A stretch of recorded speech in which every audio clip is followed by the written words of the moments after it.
Night on the Nile. Torches hiss. Linen breathes. A crown slides through shadow. There's a whisper the internet loves. A king feeds the river, and the flood obeys. Great for headlines, terrible for evidence. Tonight we test that whisper with receipts, and we call things by their real names. Practice, rumor, or something in between. Type myth or fact now. No Googling pick a side. This is what pharaohs did, what their empire copied, and what the internet invented. First, the stage where scandal is policy. A courtyard. Two thrones that fit like teeth. Ptolemy II takes Arsinoe II by the hand. Not romance optics and power.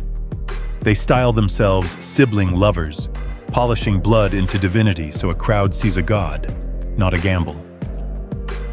When a dynasty says purity, your body becomes collateral. Divinity is the headline. The fine print is the body. Now the paper trail that doesn't blink. In the Fayum, a clerk scratches marriages into a census by lamplight. The numbers don't sweat. 23.5% of recorded unions in one district are brother and sister. In the city, it spikes to 37%. In the villages, it falls to 18.9%. Dry ink. Hard truth. This isn't the palace, this is the empire's shadow, where bodies copy the crown and love gets filed under property. Down in the cool of a workshop, another kind of precaution. Herodotus says elite women's bodies were held 3 to 4 days before embalmers could touch them. Not devotion defense. You don't add days to grief unless men have learned to prey on hours. Policies appear when monsters stop fearing witnesses. A rule that ugly exists because someone made it necessary. Then the modern light. A scanner circling a boy king.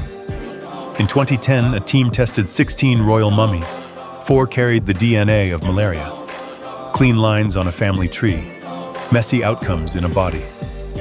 You can armor a throne with gold, you can't armor bone. Under fluorescent mercy, kings confess what courtiers never dared. A policy can polish a crown and bruise a lineage. So no, this isn't a tour of bedrooms. It's a tour of stages. The court, where siblings smile like statues. The census desk, where bones become numbers. The workshop, where time stalls for the dead. The lab, where dynasties speak in code. If a story fails under light, we bury it. If it stands, we face it. History doesn't wash its hands, it just changes perfumes. The door is open. Step through. Next, we lay down the rules that decide what counts as evidence. Dawn leaks into a hypostyle hall. Sand lifts in the light. A gloved hand traces a groove where a god stands taller than men perfect, unbothered. Stone speaks first in Egypt, and it speaks like a king, forever. But forever is not the same as true. Here is how we measure horror without lying to ourselves. Stone. Reliefs, stelae, temple walls, the empire's press releases carved into eternity. A phallus on a god is a symbol, not an instruction. A pharaoh pictured with a sister wife is optics, not a diary. Stone tells you what power wanted remembered. It will show you divinity. It will not show you limps, doubts, or the price paid at night. Papyrus. A lamp, a reed pen, a clerk who doesn't care for poetry. Names, dates, dowries, inheritances, accidental confessions. In Roman Egypt's Arsinoe's district, one sample records 23.5% brother-sister marriages. In the city, the figure reaches 37%. In nearby villages, 18.9%. No incense, no chorus. Just a ledger where love is filed under property and property under survival. Witness. Herodotus writes with the calm of a neighbor who saw too much. He notes a rule that freezes the breath. Keep elite women's bodies 3 to 4 days from embalmers to prevent abuse. Not a right, a lock. You don't add days to grief unless men have learned to prey on hours. Science. Fluorescent hum, a CT ring sliding like a halo that forgot its god. In 2010, a team swabbed 16 royal mummies. 4 carried DNA of Plasmodium falciparum, kinship markers not like ropes. Machines have no reason to flatter a throne. They do not love, and they do not blink. With these 4 tools, we run 3 tests for every claim. 1. A primary line. Does an ancient text say it plainly? Who, where, what? 2. Independent echoes. Do multiple sources agree, or are we hearing our own voice returned by a tunnel? 3. Material match. Do bones, objects, dates, and places line up without special pleading? Pass, and we stamp proven. Miss a rung, and it falls to context or debated. Fail the light, and it's busted pretty or not. Every artifact here is a receipt, and every receipt was paid in flesh. That is the tone for the night. Not scandal for scandal's sake, but cost counted and named. The walls will promise purity. The ledgers will whisper collusion. The lab will mutter fevers no hymn can hold. Now that the rules are nailed to the door, we step inside the palace that turned intimacy into policy and called it divine. Columns breathe like lungs, fans whisper. The court gathers to watch 2 people turn into policy. Ptolemy II takes Arsinoe II by the hand, and the choir answers with a name that sounds like a dare. Philadelphoi sibling lovers. They take the title Philadelphoi printed in stone, echoed on coins. It isn't romance, it's choreography. The kingdom needs a halo, the crown needs a fuse, and the fastest way to wire divinity into a human body is to make the bloodline look closed, seamless, sacred. This is how a palace solves problems. Property stays inside the fence. Priests get a living picture of divine pairs. Rivals on the family tree lose leverage because the tree is a circle. The spectacle says, "We are not like you." The subtext says, "And you can't get in." Priests polish the title until it shines. A king and a queen who mirror the gods.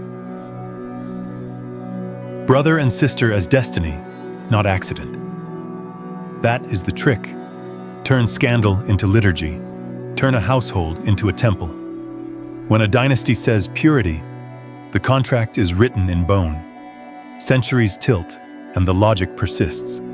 Cleopatra will co-rule with younger brothers, not to blush the court, but to anchor it.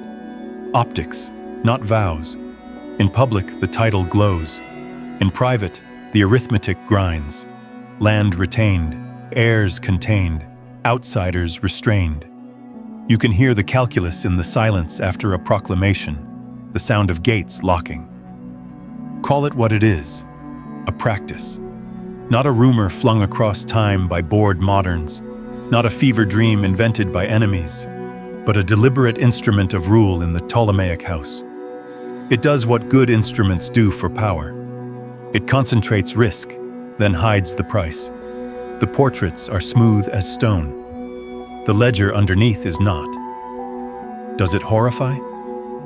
Only if you start from the body.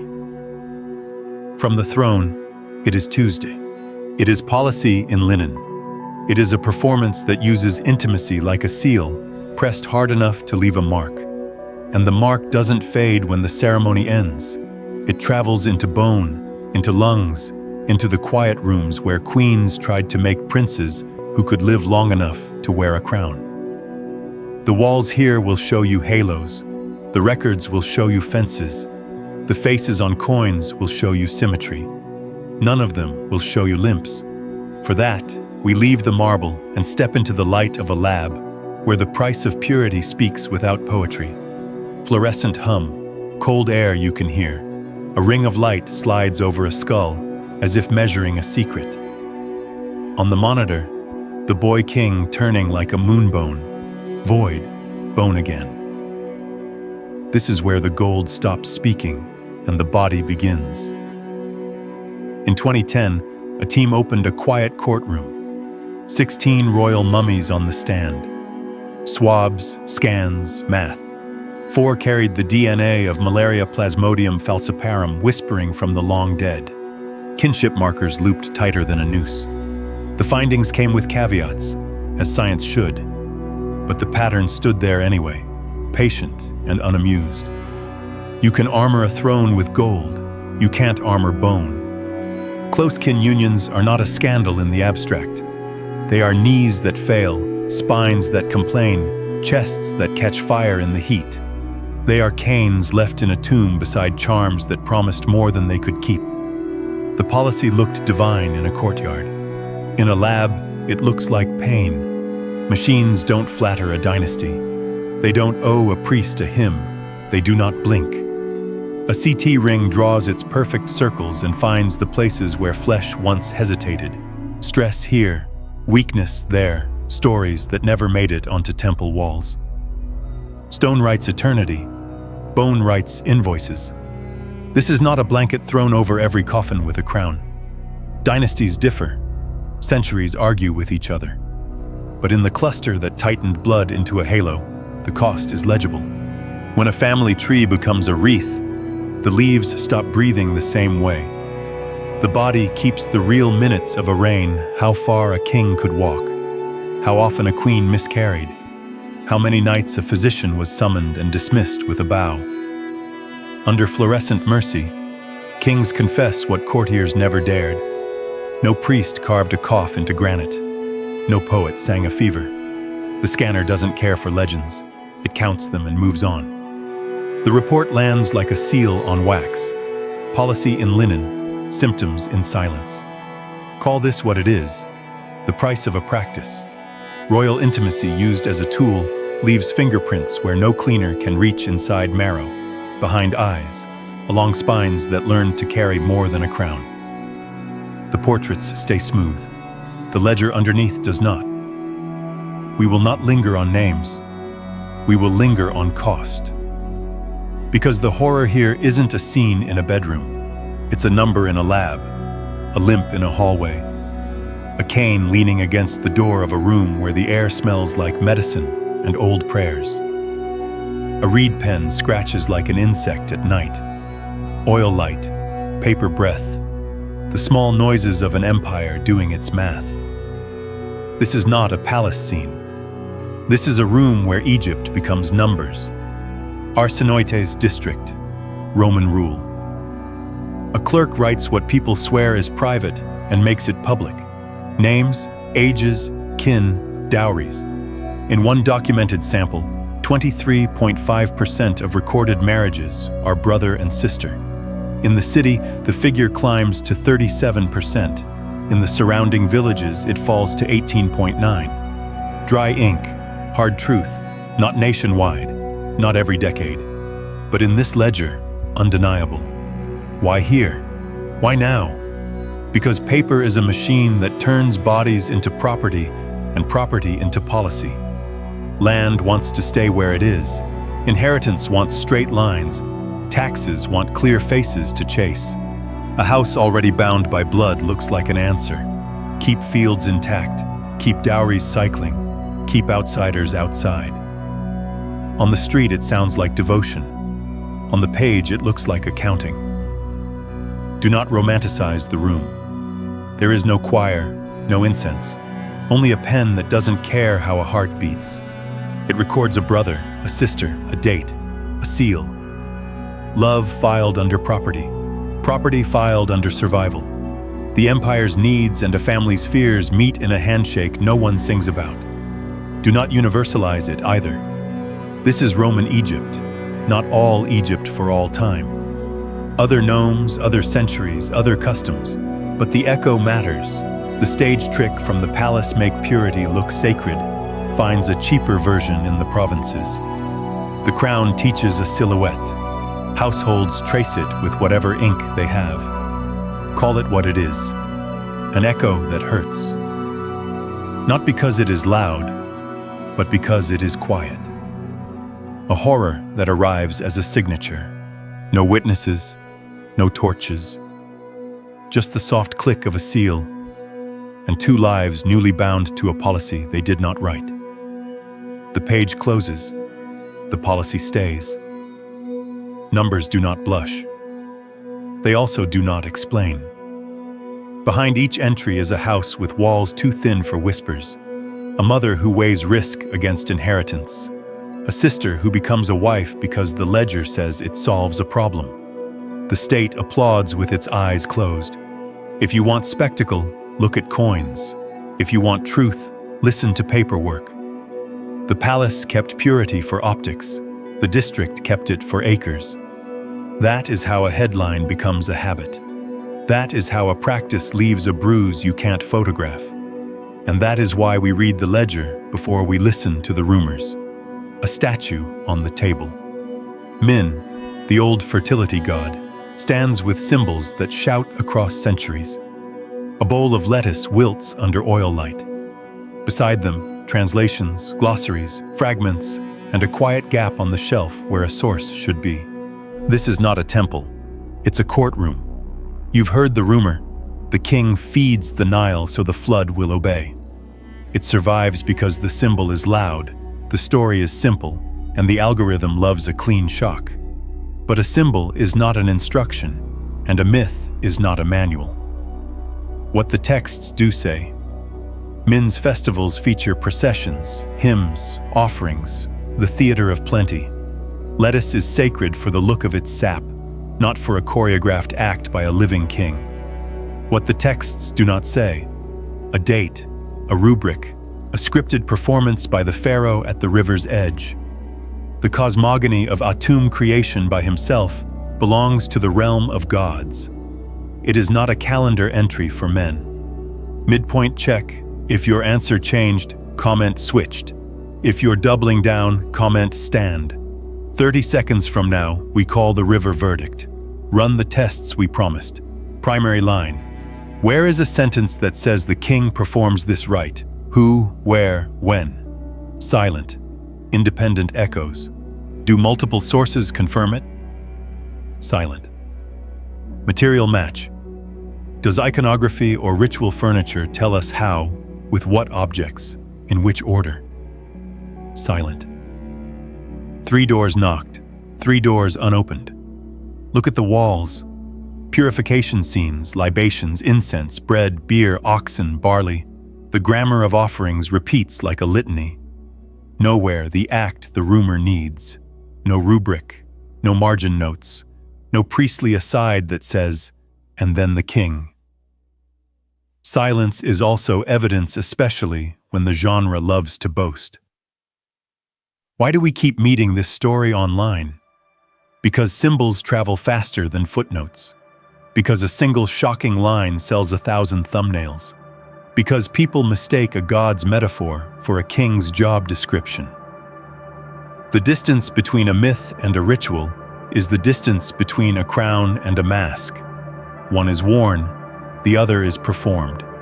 Call the verdict. Busted. No primary text, no iconographic instruction, no ritual. A beautiful lie, convenient and portable, drowned the moment we turned off the spotlight and listened for a source. The Nile keeps its own calendar. It never read your meme. Keep the symbol, it's real. Keep the festival, it's real. Drop the performance. When we say horror, we mean what was paid in bodies, not what was tweeted into being. Fold the lettuce back into the offering table, put the statue back on its stand, and close the case. The water will rise or not, according to the sky, not according to a rumor. Cold room. Cedar and natron. A wooden door that learned to creak softly, as if not to wake the dead. Lamps breathe. Tools sleep on linen. Somewhere beyond the wall, the city keeps time with drums and animals. In here, the clock is a body cooling down. There is a rule written in calm ink and ugly need. Do not hand an elite woman's body to the embalmers until 3 or 4 days have passed. The witness is Herodotus. The reason is not piety, it is prevention. A precaution born from an incident no priest wanted on a festival calendar. Policies appear when monsters stop fearing witnesses. Call it what it is. A practice, not a rite. A lock, not a hymn. You don't add days to grief unless men have learned to pray on hours. The workshop becomes a courtroom. The delay, a sentence served on behalf of the dead. The attendants wait. The family waits. The city gossips, and the door stays shut until the calendar is satisfied and the danger passes into rumor instead of record. If you need incense, you won't find it here. You will find checklists: wash, pack, bind, resin, oil, linen. You will find gatekeepers who track hands and hours. You will find a schedule rearranged so that the moment of greatest risk, the early unguarded hours, no longer lies in reach. It is grim logic, but it is logic. A protocol is a prayer that learned to count. Do not mistake this for the soul of Egypt. It is not. It is a scar, not a face. A policy, not a faith. A response to a harm no temple hymn would name. Dynasties differ. Centuries argue. Workshops are not churches. But this entry in the human ledger is legible. A society that could build geometry into stone still had to put a lock on time. The horror here is not a spectacle. It is the quiet of a delayed procession. A mother told to wait another day. A sister sent home with her hands empty. A servant listening for a bolt sliding into place and taking comfort from the sound. No one claps when the rule works. The reward is the absence of a story. Chain of custody is a modern phrase, but the instinct is ancient. Witnesses, windows, waiting periods, signatures. Wherever people gather around the dead, the worst of us will look for an unlit corner. So the living move the lamps, lengthen the hours, and trade convenience for safety. If you want to understand this civilization, don't count the perfumes, count the locks. They tell you where the fear lived. They tell you what the danger was. They tell you that sometimes the kindest ceremony is a closed door and a clock that runs slow, a shelf that smells like dust and vinegar, paper fragile as onion skin. In it, recipes not for feasts, for control. Kahun, Ebers, the handwriting of fear, honey on wool, acacia mashed to paste, a plug that turns a body into a door with a bar. It is primitive, yes, and sometimes it does nothing. But sometimes the chemistry helps acids that make the path harder for what must not arrive. This is not a love poem. It is a plan.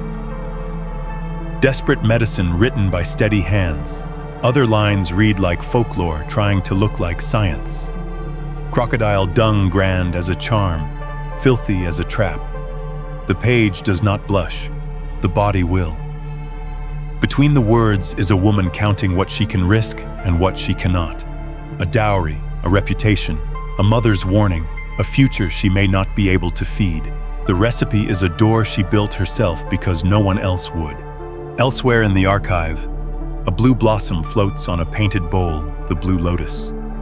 In art, it is a promise of nights that forget their edges. In the present, it is a product with labels that speak too confidently. Some extracts barely stir the glass. Some people get hurt chasing calm in a flower that never signed a contract. Debated, not divine. A symbol in paint is not a dose in blood. And the story the internet loves to sell, temples as brothels, goddesses with ledgers. Modern fantasy. Pilgrims came, festivals sang, lovers met as they always do, but the institution people keep naming has no body in the record. No process, no payroll, no priestly rubric. Busted. The deadliest myths aren't obscene, they're convenient. They make the past sound like a party so we don't have to listen to the small terrors of survival. Desperate medicine is not a horror to ogle. It is a stack of receipts from women who wanted a choice and got a recipe, who wanted safety and got a paste, who wanted privacy and got a proverb. So we sort the pile. Contraceptive recipes, proven, with context and caution. Blue lotus, debated. Symbol true, potency uncertain, safety not guaranteed. Temple prostitution, busted. A rumor wearing borrowed clothes. The line between hope and harm has always been thinner than a sheet of papyrus. If you came for spectacle, you'll find only handwriting.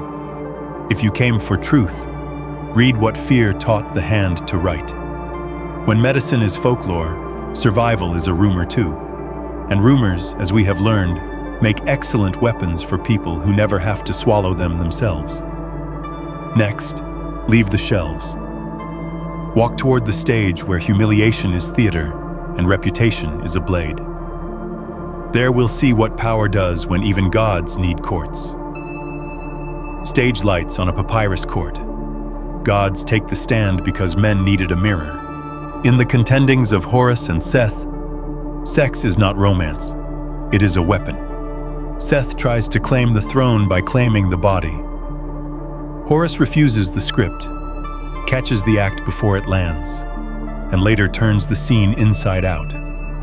His own seed ends up on lettuce that Seth eats without knowing. When the tribunal calls for proof, the fluids are summoned to testify. Mythic forensics, divine humiliation.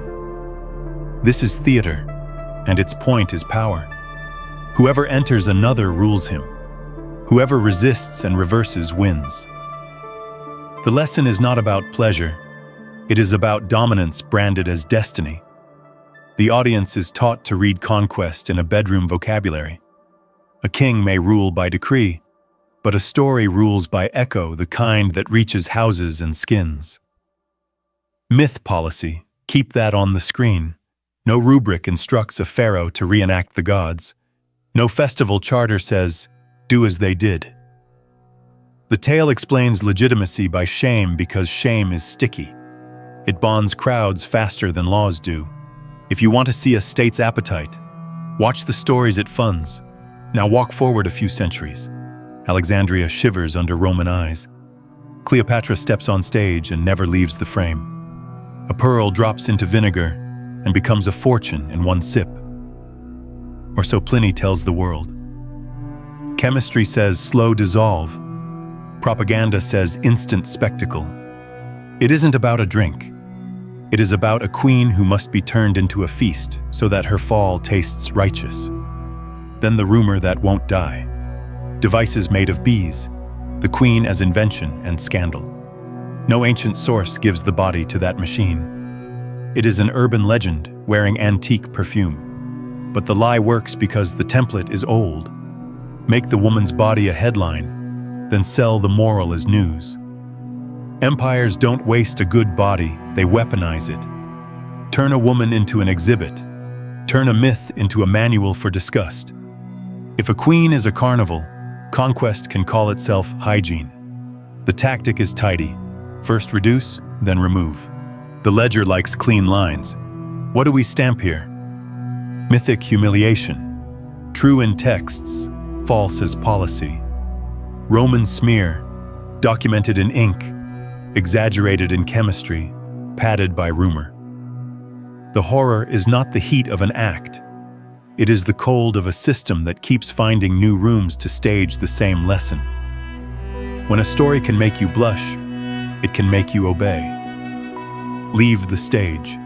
Return to the table. Lay out the labels. Proven, context, debated, busted, and listen to the stamps fall like hammers. Lay the cards down. Practices and rumors on one table. Ink, stamps, silence. Proven first. Royal sibling marriage in the Ptolemaic house policy in linen. Choreographed as divinity. The empire echo in the Phaeum ledger, 23.5% in a documented sample, 37% in the city, 18.9% in surrounding villages. Real, local, quiet. Contraceptive recipes in the Kahun and Eber's papyri honey, wool, acacia. Attempts to turn chance into choice with tools that sometimes helped and sometimes only hoped. Context next. Herodotus's 3 to 4 day mortuary safeguard grim protocol, not national soul. Tutankhamun's family costs signals of close kinship and disease as seen by machines that have no reason to flatter a throne. Not everyone, not every century, but enough to hear the hinge of policy groan in the body. Debated.